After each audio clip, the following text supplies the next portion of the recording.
So we haven't seen one of these on the channel for a while, and I'm talking about the cable. In 2024, cables are back in style with the Endgame OP18K. It's a mouse that had people, even myself, questioning why. Why did they bring back cables when everybody is going towards wireless? That is, until we all tried it. Now, a big part of why people are coming over to this mouse is because that 8000 Hz wired feels completely different than the 8000 Hz wireless. I haven't been the biggest fan of low latency talk, but I can't even deny this mouse is different. So let's talk about the OP18K and see if it's worth holding off on cutting the cord. So they do have the OP1WE, which is the same mouse but wireless, and that one's coming in at $100. They priced this one at $75. I'm just glad they didn't charge $100 for this, because then we're gonna have people giving them the people's eyebrow. The build quality is exceptional. It feels like a well-engineered mouse with a weight of 51 grams. The coating reminds me of those like old Zowie coatings, matte but gets sticky when your hands warm up. I put some hours in on this mouse and it never slipped up once when it came to grip. See what I did there? Now it has an interesting mouse feet design with 3 on the back and 1 in the front, but I find that it glides really nicely on all surfaces, even my mud pads. So they did put a paracord cable on this mouse and it feels pretty damn good, and then they angled it up so that it won't drag on your mouse pad. I was able to use this without a mouse bungee because I threw all of mine away. It was just taking up space and the cable didn't get in the way while using this mouse whatsoever, so I gotta give it to them. They did a really good job for a wired mouse. Now, if I could sum up the shape of this mouse, it would be a medium-sized, skinny claw grip mouse. The hump is nice and rounded, similar to like an S2 or a ZA13, or even a less curvy Viper Mini. And if you look at ELO shapes, this is pretty much damn near a Viper Mini. And I think that's why I like this mouse so much. It's like an updated 2024 Viper Mini. Thanks, Endgame.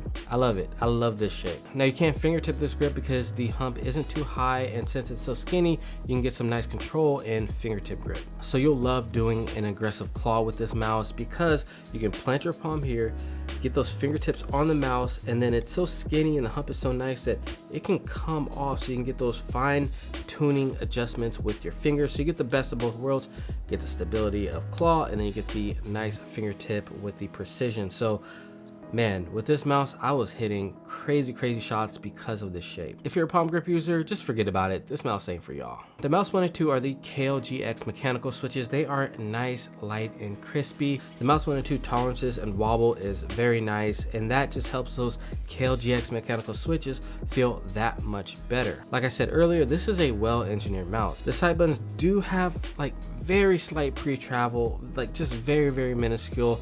These are light and crispy, as you can kind of hear it here. I really enjoy the side buttons on this mouse. And the side buttons have a triangular shape to them, which creates another ledge for you to pick up this mouse and adds to the control. Scroll wheel is light and defined. I really enjoy the scroll wheel on this as well. But don't take my word for it. Let's drop a sound test of the Endgame OP18K.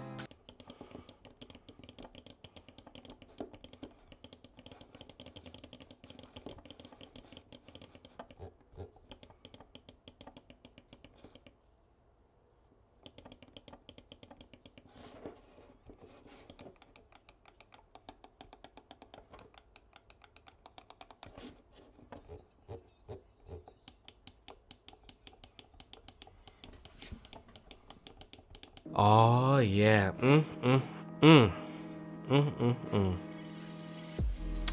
love this thing. All right, so the 3395 sensor with the 8000 Hz polling rate is truly exceptional, especially if you're running the mouse at 1600 plus DPI. It is truly an experience that you have to feel for yourself. It's ultra smooth, picking up all that data from your mouse and reporting it to your computer.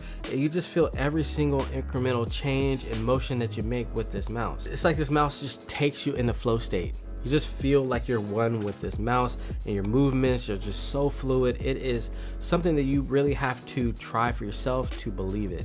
At the end of the day, it didn't take me long to get over this mouse having a cable because it's just so smooth and responsive. I think I might be latency pilled now because of this mouse. This is gonna pay off for you guys big time in track heavy games like Apex and Call of Duty, and in pixel precision games like CSGO and Valorant. I can speak for this mouse and say, going back and forth between this and some other top mice, this one I just feel so much more accurate with this mouse. You combine it with the great shape, the Viper Mini shape, man, this should be on more people's radars, especially pros, especially some of us trying to go pro, some of us that think we're pros in our mind. I, for one, keep coming back to this mouse time and time again because of the control, due to the shape and the smoothness of the 8000 Hertz. It's very addicting. Is it too ambitious to say I want all mice wired now after this? Okay, that's a little bit too far, but I really enjoy this mouse. So let me know down in the comments below. Do you have one? Are you thinking about getting one? What's your whole take on the whole latency discussion? I'm curious to know your thoughts. So until then, until the next one, guys, it has been your boy BT saying